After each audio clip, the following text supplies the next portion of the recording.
to the History Happy Hour podcast. I'm your host, Jess Edberg, Executive Director of the Dorothy Molter Museum, and I'm here to educate, inspire, and entertain you with a pint-sized historical tale related to Ely area history and about the time it takes to drink a pint of ale.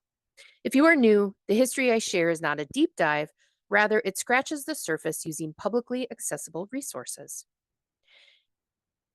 History Happy Hour is supported in kind by the Boathouse Brewpub, Ely's Heritage Preservation Commission, the Dorothy Molter Museum, Boundary Waters Connect, the Ely Folk School, Ely Trivia Night, as well as the Ely-Winton Historical Society.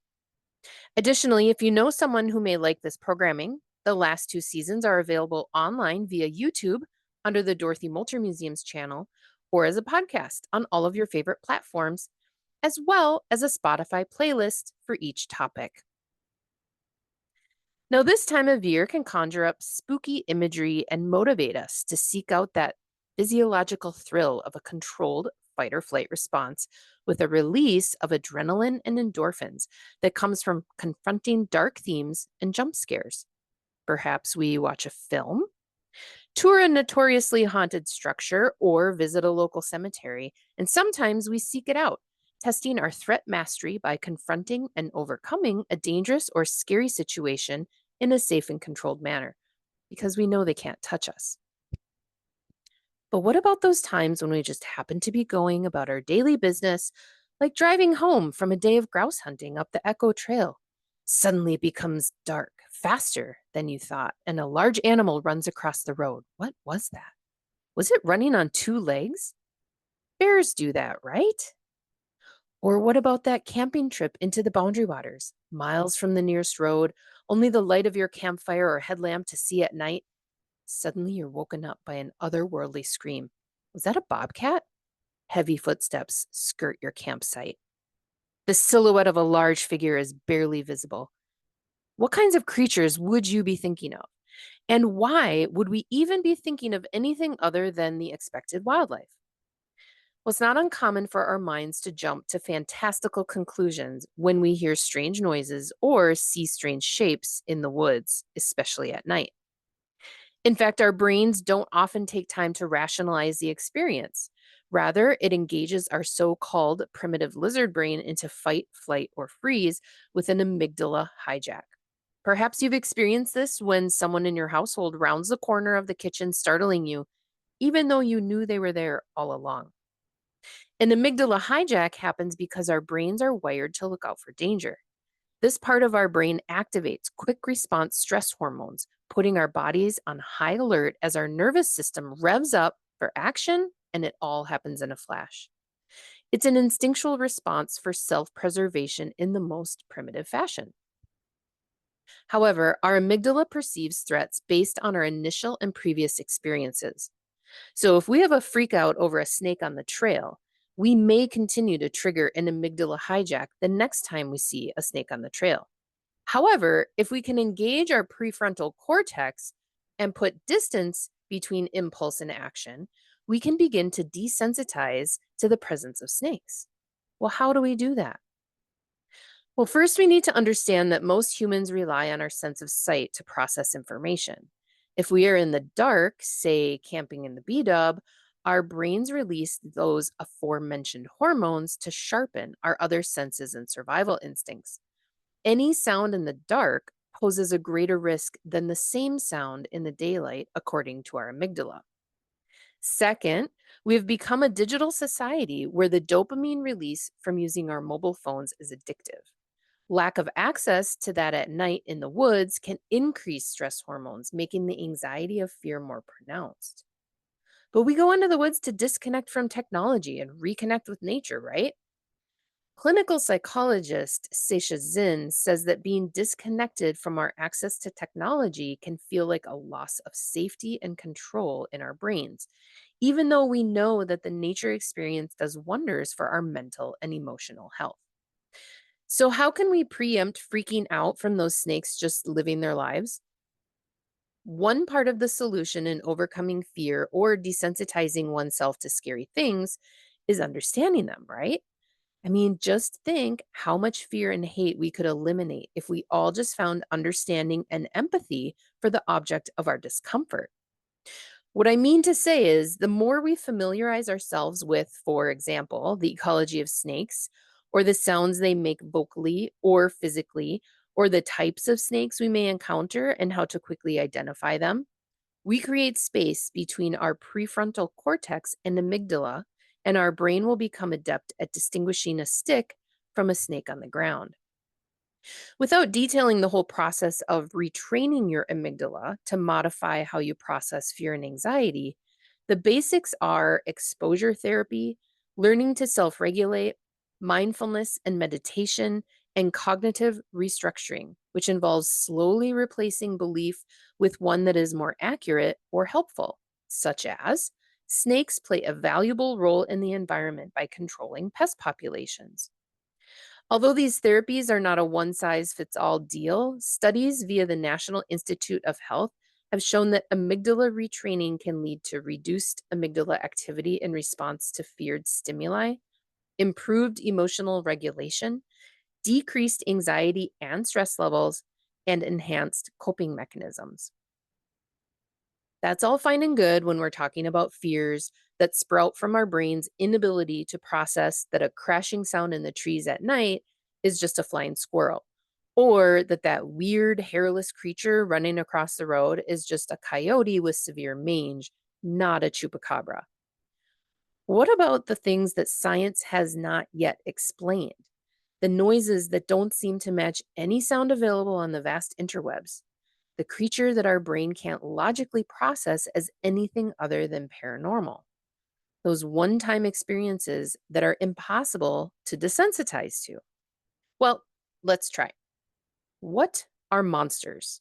Generally speaking, monster is a broad term for a scary creature. Monsters can be real or fictional, human or non human, anything that is frightening or unusual. A serial killer can be a monster, but so can an ogre. Tonight, we're focusing on the non human monsters, which may be more accurately described as cryptids. Cryptids are a category of creatures whose existence has been reported but never proven by science or accepted by the scientific community. There are eyewitness accounts, local or cultural folklore, or anecdotal stories, but no irrefutable physical evidence. However, they are sometimes considered as being undiscovered due to their secretive nature, remote habitats, or avoidance of humans. Cryptozoology is the study of and search for these creatures. Although it is widely considered pseudoscience as it lacks the rigorous accepted methodologies of traditional sciences and empirical evidence, it has brought to light actual new species, such as the Saola in 1993, once dismissed as folklore by pretty much everyone except the indigenous people of Vietnam and Laos. Now, being that we're in the land of 10,000 lakes, we'll start with a shout out to our water dwelling cryptids. Water monsters have been prominent in our collective human psyche since Norwegian king Sverre Sigurdsson described the Kraken in 1180. However, water spirits are a very common theme in indigenous cultures worldwide. You can find that many of our so called monsters originated through either misunderstanding of a cultural belief system or outright cultural appropriation. Many times, these water entities represent both sides of the coin, being both helpers and tricksters, capable of both aiding and deceiving humans, or being guardians or dangerous forces, depending on the story and how they are approached. Mermaids and mermen are found in historic literature over the centuries. Here in the Northwoods, the Ojibwe have a deeply sacred water spirit called the Nibinabe, which translates to mermaid. They are a race of water spirit associated with giving gifts of knowledge to humans and an expectation of the humans' care and respect for water.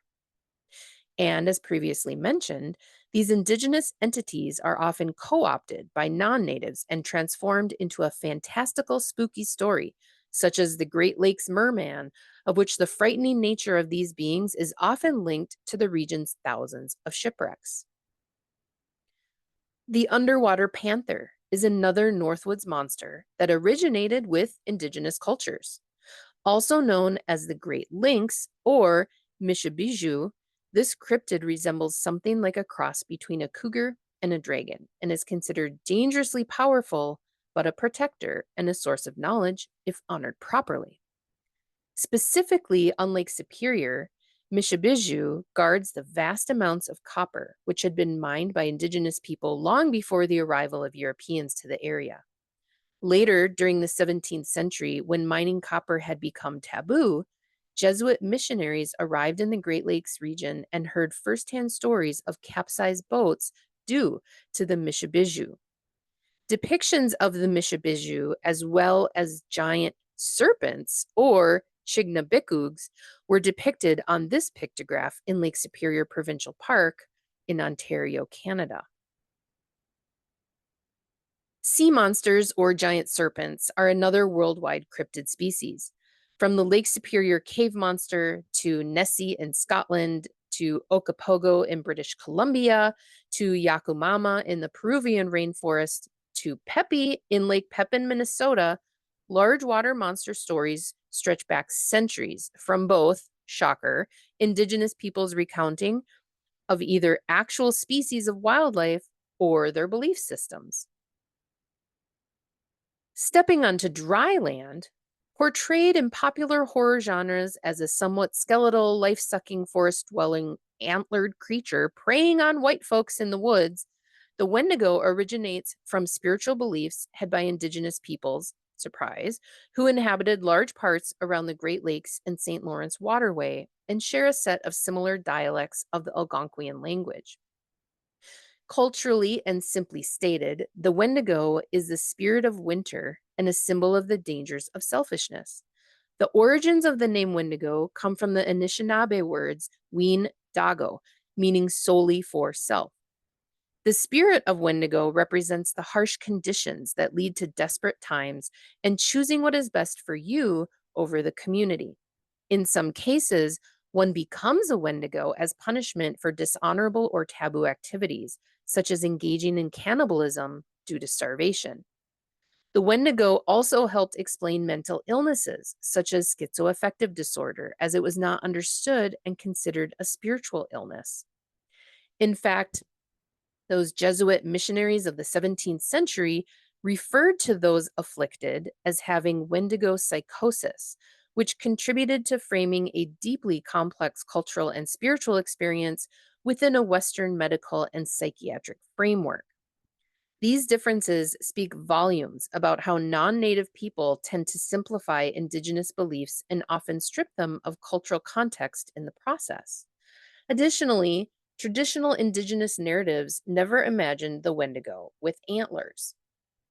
An indigenous description of this species of cryptid described it as a gaunt skeleton recently disinterred from its grave with pasty gray skin, protruding bones, sunken eyes, lips that have been eaten off, and pus emanating from its skin.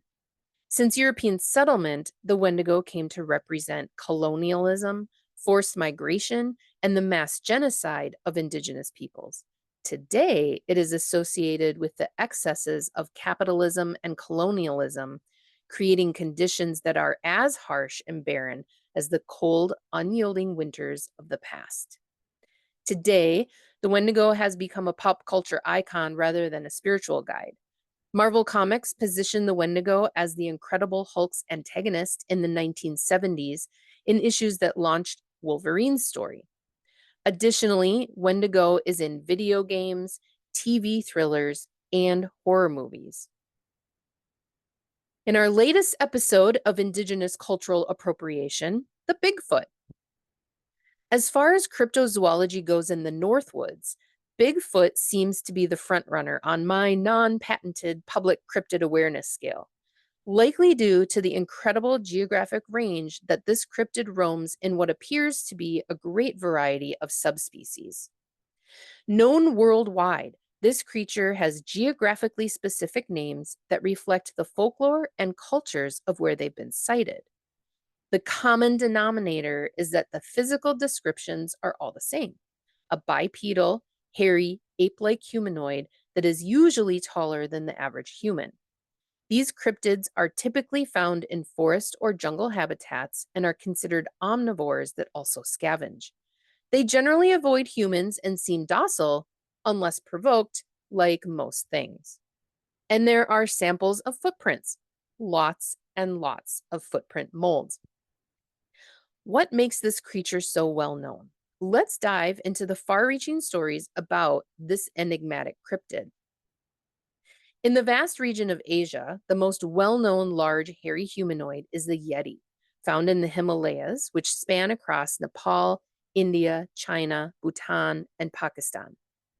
Also in China, folklore of the Yeren date back thousands of years, with over 400 sightings in just the last 50 that has led to speculation that it is a remnant population of Gigantopithecus, a genus of ape that lived in central to southern China from 200 million to approximately 300-ish thousand years ago. The Rang Pendek is from the Indonesian island of Sumatra, meaning short person in Indonesian, and is the smallest of the subspecies. And, according to this artist rendition from sightings, may actually be a critically endangered Sumatran orangutan, or, quote, person of the forest, in the local Malay language. Seeing them walking on the ground is extremely rare. Now, for the sake of time, some other known subspecies include the Japanese hybagon, the Australian yowie, the almasty in the Caucasus Mountain region, the water babajan in South Africa, the mapinguari in the Amazon of South America, the balmanu in the Pamir Mountains of Tajikistan, and recently the potential for a subarctic subspecies in interior Antarctica. In North America, Bigfoot is the most common name, popularized in 1958 when a journalist wrote about a story of loggers finding large footprints in Bluff Creek, California. This led to a new form of scientific inquiry, what many call squatchin'. And it reached a fever pitch when this film of an alleged Bigfoot was captured in 1967. Sadly, in 2002, the jig was up when Ray Wallace, co owner of Wallace Construction, operating that 1958 logging operation, died. And his family revealed the 16-inch carved wooden feet they claimed he used to make the tracks. In the southeastern United States, a swamp dwelling, foul smelling skunk ape has been seen. And in the far north of Alaska, the hairy man can reach upwards of 13 feet tall, the largest of the North American subspecies. And somewhere in the Appalachian Mountains, the elusive wood booger haunts the dreams of young children and thru hikers. However, the legend of Bigfoot is, of course, rooted in indigenous lore of a wild man in the woods with their own names, including Sasquatch, Sabe, Tsiako, and Oma. Here in Minnesota and the forested Great Lakes region, the terms Bigfoot and Sasquatch seem somewhat interchangeable. Sasquatch stems from a Salish term originating in the Pacific Northwest. In this neck of the woods, Sabe is the Ojibwe term for the mythological creature and the symbol for honesty in the 7 grandfather teachings that remind people to be true to themselves and to always be honest. These teachings are principles for living as part of a collective knowledge about the meaning of life that is shared from one generation to the next and is unique to each tribal community. However, modern storytelling and Western cinema has transformed the Sabe into a monster of the woods. Fun fact, Sabe is short for Misabe, the Ojibwe word for giant. Misabe Woju means giant's mountain, is the name for the Ojibwe gave the Misabi Iron Range and where the name for Giant's Ridge in Biwabik stemmed from. Now, the only potential physical evidence of a Bigfoot in Minnesota, the Minnesota Iceman, which has a murky backstory, traveled the country as a sideshow highlight, and is currently on display at the Museum of the Weird in Austin, Texas. The other common denominator between all of these subspecies is that there is a common belief among the scientific community that it's just a case of misidentification. Bear and primate species around the world are known to walk bipedally in certain instances, and in a forest or jungle, the unexpected can fuel those adrenaline pumped synapses firing into irrational thoughts, as aforementioned. However, even our beloved, recently passed primatologist Dr. Jane Goodall once publicly admitted that after spending time with remote indigenous cultures, she could neither confirm nor deny Bigfoot's existence, stating, quote, I don't know if it's perhaps a myth that stems from maybe the last of the Neanderthals, but then is the last of the Neanderthals still living in these remote forests? I don't know, but I'm not going to say it doesn't exist, and I'm not going to say people who believe in it are stupid. In fact, here in St. Louis County, there have been more than 20 Bigfoot encounters since the late 70s, according to the Bigfoot Field Researchers Organization, which is the oldest and largest virtual community of scientists, journalists, and specialists who engage in projects designed to address various aspects of the Bigfoot phenomenon. I have actually heard a firsthand experience of a Bigfoot encounter just down the road in Tower Sudan. In early July 1972, a group of four teens were playing football in a back farm field adjacent to state and federal forest land. The entire group witnessed a hairy humanoid, potentially 5 feet tall and all white, at the edge of the forest watching them. For a story closer to home, and more recently, just 5 miles west of Ely, a woman clearly saw a brownish gray, 6 to 6.5 foot tall bipedal humanoid crossing a dirt road parallel to her driving. She had a good look at the creature's back and right side with its wiry long hair from about 2 truck lengths away. Now, if you are a Bigfoot enthusiast or just mildly cryptid curious and would like to hear more stories, you may want to check out the annual Minnesota Bigfoot Conference held in October. This year's was just in Grand Rapids a couple weeks ago.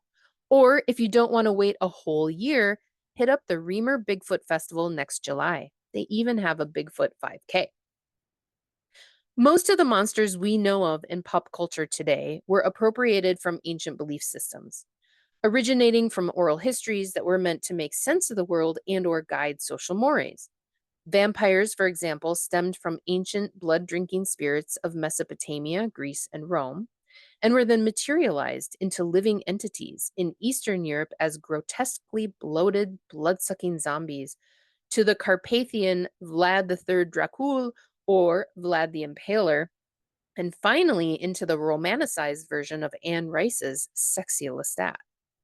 Speaking of zombies, the origin story of zombies traces back to Equatorial and Central Africa, where the word Nzambi meant spirit of the dead, and Zumbi meant an object inhabited by a spirit or someone returned from the dead. When France and Spain enslaved Africans and took them to the Caribbean of what is now Haiti and the Dominican Republic, those enslaved brought their belief systems and incorporated Christian elements, creating a new religion called Vodou, or commonly referred to as voodoo. This evolved belief system included death rituals, and when the body of the dead wasn't properly attended to, it was left open to enslavement as a zombie, forced to work forever for the sorcerer who stole the body. The worst possible fate that even death couldn't free you from. Metaphors aside, the idea of soulless, reanimated dead bodies wandering around is terrifying. When the US occupied Haiti in 1915, the cultural appropriation and critique of the Vodou religion brought the whitewashed story of zombies home and to the unsuspecting public in 1932 with the movie White Zombie, but even more so with 1968's Night of the Living Dead. Once again, a cultural metaphor for social mores was turned into entertainment and fright for the masses. Are there any monsters that haven't exploited someone else's cultural belief system? You will be happy to know that yes, there are. Perhaps not ones that you will be incredibly proud of, but they do exist. The jackalope is an American West creation by taxidermist pranksters marrying jackrabbits and pronghorn antelopes or deer in the 1930s. And sewer alligators, mostly endemic to New York, where the legend has baby alligators being flushed down toilets, also in the 1930s. And King Kong, Famed monster of the silver screen was inspired by an expedition to the East Indies that was funded by the American Museum of Natural History. So, just a little bit taken from another culture. And when did this film come out? 1933. Were the 1930s some kind of monster driven creative renaissance in the United States? 100%. In what is often called the golden age of Hollywood horror, the genre exploded in popularity. In fact, Universal Studios, which had been struggling financially, found immense box office success by focusing its creative efforts on horror. And the industry has only continued to grow and gain popularity. Of course, the rush of fear induced hormones is one reason we keep coming back. Horror is also a form of artistic expression and intellectual exploration that allows us to learn about the darker aspects of the human condition.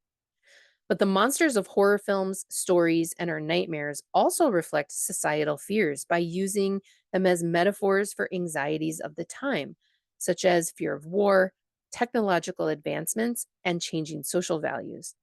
This spooky season, you can use horror for good by making it a therapeutic tool for confronting fears and trauma, for gaining self insight and emotional resilience, or, my favorite, as a way to build social connections by scaring the crap out of my friends and loved ones. Local history is our shared history, and your engagement with this topic keeps it alive. Special thanks to the in kind supporters who make this program a success, including you and my sources of tonight's information and imagery. Please join us next time to be inspired to learn more about our shared history.